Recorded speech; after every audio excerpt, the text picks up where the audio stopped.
inviting your class or giving up part of your class to have Dr. Kellogg here speak today. My name is Mike Law. I'm an instructor here at Kwantlen Polytechnic University. I have to say that. I have to say that. I'm used to speaking at other places where you have to say Kwantlen Polytechnic University and not Kwantlen College, right? So I'm also a member of the Social Justice Center, and that's a small center of, if you will, like-minded colleagues and instructors and staff and students who work on social justice things or social justice activities here. And one of the things that we're working on is prison justice, and so that's why I worked with Alana to bring Dr. Kellogg here today. Dr. Kellogg is a professor of political science, and she's a political theorist. She teaches and is a researcher at U of A in Edmonton, the University of Alberta. She's also the chair of her department, and I think a bit overwhelmed now because she just took on the chairship in September. So we're very lucky to have her here today. In terms of her research, her area is looking currently at critical prison studies. She's working on a book about sovereignty and cruelty. I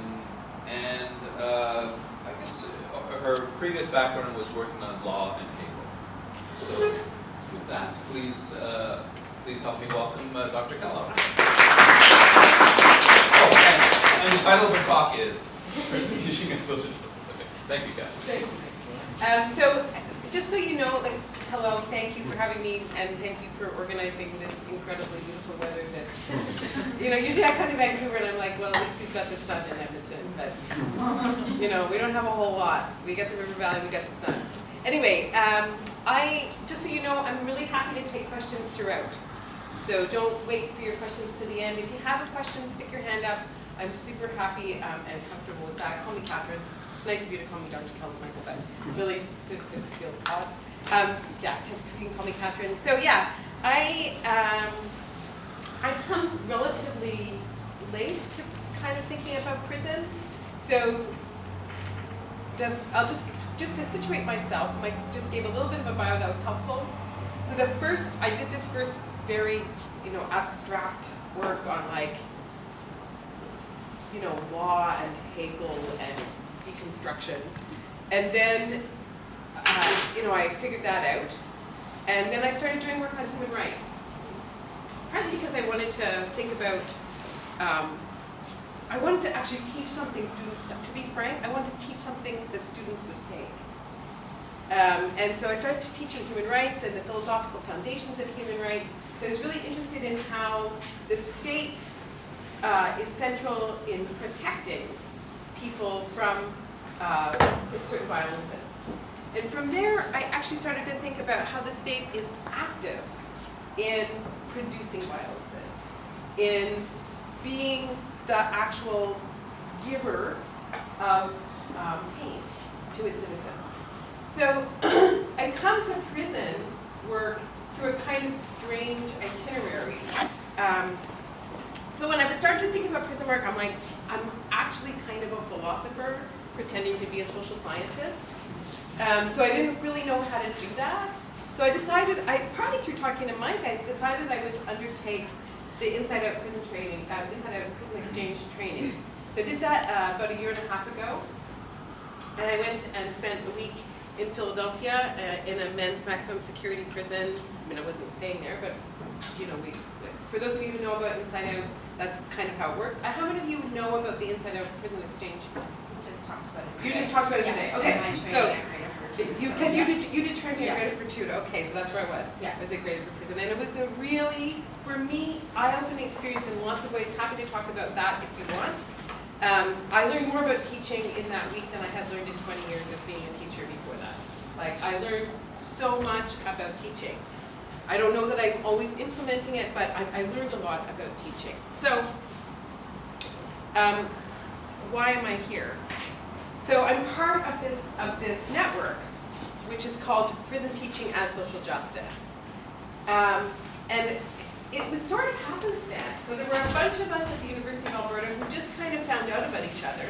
And so I said, I'm going to do this Inside Out Prison Exchange program, a teaching, training rather, and I found out about a colleague of mine in philosophy who was also thinking about doing that. Another colleague of mine who was actually a friend of mine who was teaching in English and Film Studies, who over a dinner party said, oh yeah, I'm teaching a poetry class at the Remand Center. And I said, what? And so we started to discover that across not just the Faculty of Arts, but in fact then also in the Faculty of Native Studies, the Faculty of Education, there were a bunch of us who were all sort of interested in trying to think about prisons critically, and especially prison teaching. So we thought, oh, I think we might be a network, and there might be more people. So it was actually kind of as casual as that. Then, because we started ourselves as a network, more of us started doing the Inside Out training, and then some of us also did the Walls to Bridges training. And we had some very interesting conversations within the research network that I'm a part of, but the difference between the Walls to Bridges and the Inside Out training.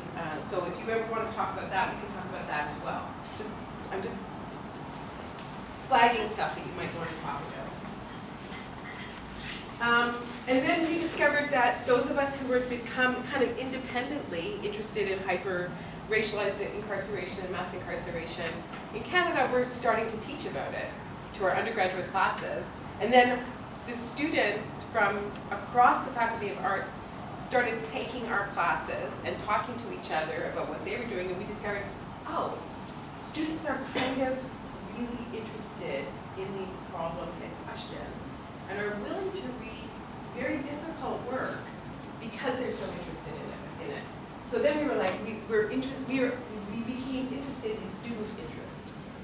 So I'm also interested in your interest in this topic. I'm always interested in why people are interested in the things they're interested in.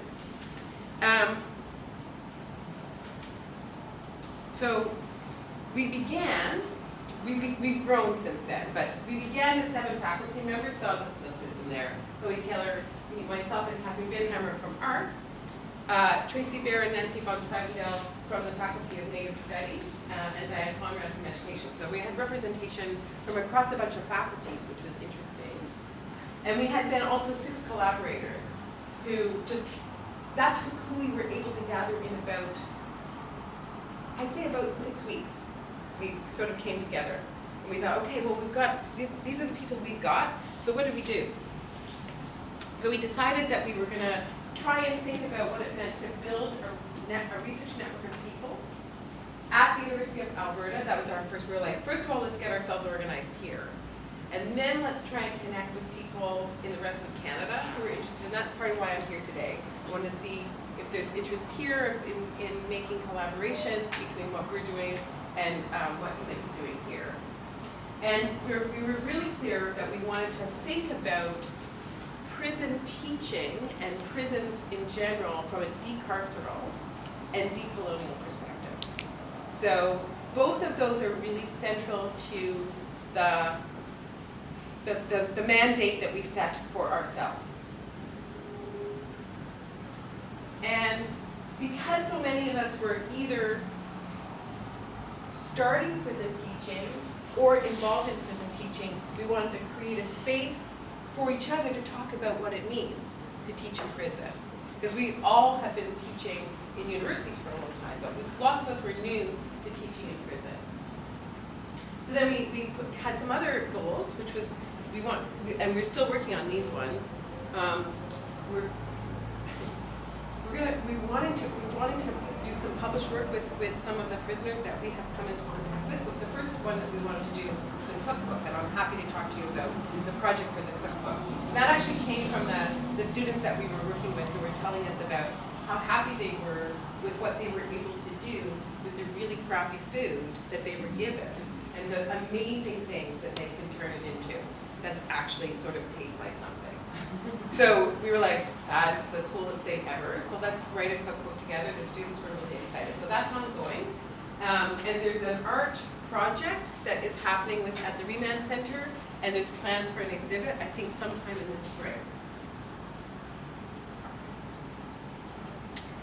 Now we wanted to produce research in critical prison studies, but we kind of just said that on the grant. We're not sure we're going to do that. So we wrote a grant. What do a group of academics do when they get together and they find themselves in a research where they're like, well, let's get money. So we were really clear that mostly what we wanted money for was to pay graduate students who were going to be working with us and to get supplies and whatever we might need for people on the inside. So some of us have been teaching at Fort Saskatchewan, which is a correctional facility just outside of Edmonton. It's a I'm going to talk a little bit about it in a second. Minimum, medium, hi. Come on in, there's food. You should eat. I don't know if there's spaces to sit. There are, actually. Just squeeze yourselves in. Some of us were teaching at the Edmonton Institution for Women, which is a women's maximum security prison. Some are teaching at the Remand Center. So we meet, as a research network, we meet monthly. So we started, as I said, as 7 faculty members and about 6 collaborators, some from the Greater Edmonton Library Association, from GILA, and then other librarians. So you probably know about the links between, the historical links between social justice work and librarians. If you don't, you should find out about it. It's very interesting. So much of the work that has been done in Edmonton in the last 30 years around prisoners, prison social justice, especially at the Women's Institute, has been done with librarians who are interested in social justice and literacy. But that group keeps expanding. We meet monthly, and every time I go to that group, there's more people there. So now we've got maybe 15 to 20 people who come regularly to these monthly meetings. And what we do is basically talk about what we're doing together, and often we'll choose a reading, and then we'll read something together about what are we trying to keep ourselves focused on what we're doing. Oh, I said the thing about the book. So we're planning a symposium on critical prison studies for next fall at the Banff Center, which is part of Campus Alberta. We're always happy to say that. We do have to live in Edmonton, but we do have access to the Banff Center. It's beautiful, and we're going to have a symposium there next fall. Are you going to have people with lived experience? Yes. Yes. There will be prisoners there, and probably people who serve. So I want to talk to you. So now I'll just talk a little bit about what what I have done. So I kind of came into a group that was called the Philosophy Club that started at Fort Saskatchewan Correctional Facility. And it ran pretty much weekly from May 2017 till July 2018. Doesn't matter, I just put down the names. But it was Chloe Taylor, who was the person who kind of wrote our original grant, and is really the force between a lot of what we're doing in the research network. She really started the Philosophy Club. Before she'd done any training about how to teach in prison, she just decided, let's just go. And so she just took it. She teaches in Gender and Women's Studies, and she took a bunch of graduate students from the master's program in social justice and gender studies along with her, and they just figured out what they were doing. It was really quite amazing. And so after about 6 months that she'd been there, I kind of jumped in, and she was getting tired. She was doing many other things, so I started going every week. And usually there's about 3 graduate students who come and who came and accompanied us to the prison, probably because neither Chloe nor I really drive, to be frank. So that was a hilarious thing. We're going to this prison, which is on the outskirts of the city, and we're like, I wonder how we get there. I guess we'll hire some graduate students. No, it's not really that. So they came and they were great. The grad students have been fantastic. So, and we read a lot of different things, and I'm happy to talk to you about what we read and why we chose what we read as well. It was pretty random, but mostly we tried to read stuff that the students asked us about. And then every week, whatever it was that we were reading, we would have to provide to the people who were doing programming at the prison, which is organized by Northwest College, and they would vet it. And they never had a problem with anything that we read, but we knew there was some stuff that we couldn't. We weren't going to bring in Michelle Alexander's, remind me the name New of her? Jim Crow. The New Jim Crow. We knew that if we tried to read the New Jim Crow, I don't know if you know the New Jim Crow. You're Kim students, I figure you do. I'm looking for looks of recognition. Or Angela Davis, like, our prison's obsolete. We wanted to read it. We were pretty sure the students would be interested in reading it. We were pretty sure the people in the prison would not be happy about us reading it. We wanted to keep our project going. So just, I don't know why, I thought I'd show you a picture. Doesn't tell you anything really at all about Fort Saskatchewan. How long does it take to get there? Approximately. 40-minute drive. Yeah. Which by Highway. On the highway. So which by Edmonton terms is actually pretty far. So it's in the suburbs. So just a few little facts about Fort Saskatchewan. It's a relatively new prison. It's actually kind of, the space itself is kind of a lot like this. It's not that different. So part of the, because I was sort of a newbie to prison teaching. You're saying we teach in a prison. Pardon me? You said it looks like this. Well, I'm not saying that exactly. I'm not saying that exactly. I'm saying there's something about institutions that are built in certain periods of time that look a lot alike. So Graterford, which is the men's maximum security prison that I was in Philadelphia, does not look like this at all. So it was interesting for me to see the difference between this sort of old, kind of pretty run down American men's maximum security prison and contrast it with this other space. It's about 65 acres. It actually used to have the largest prison farm in Canada, which was shut down. There's a long story behind that. It's a mixed facility, which is interesting, both men and women. And a lot of the prisoners at Fort Saskatchewan are on remand. About 60% of them are on remand, which makes it different. Yeah. So it's a provincial. It is. Yeah. It's a provincial institution. Thank you. You're welcome.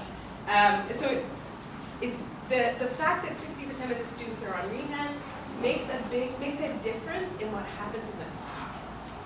There's a real, so I thought, of course, as I go into the class for the first couple of times, I thought, oh, this will be interesting to be in a mixed facility with both men and women. Actually, the distinction in the class that was most notable was not between those who were men and who were women. It was actually between those who were on remand and those who were sentenced.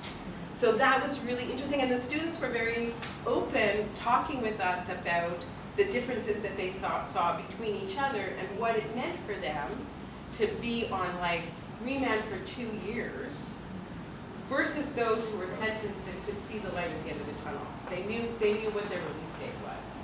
So that was very interesting, and it's kind of one of the things I learned. I learned a lot doing this teaching. Anyway, this is just a bit of a few stats about the Indigenous population at the fort. Probably nothing too surprising to you, although of course, as we know, the proportion of Indigenous populations relative to non-Indigenous populations in prisons, both federal and provincial, just keeps rising.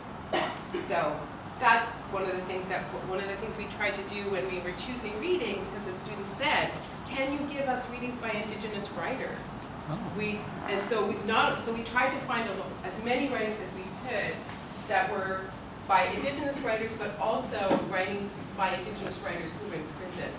We tried to choose a lot of prison writing, and that was really interesting. Sometimes the students were like, "I could write this better," which is probably hi, come on in. So that's also part of our focus, right? Our focus as a research network is we wanted to keep our view on doing prison teaching as itself social justice. From a decarceral perspective, that is, we're not really keen on the prison system, and a decolonial perspective, which is we're really clear that prisons are a part of a colonial set of networks, or a set of apparatuses. They're central.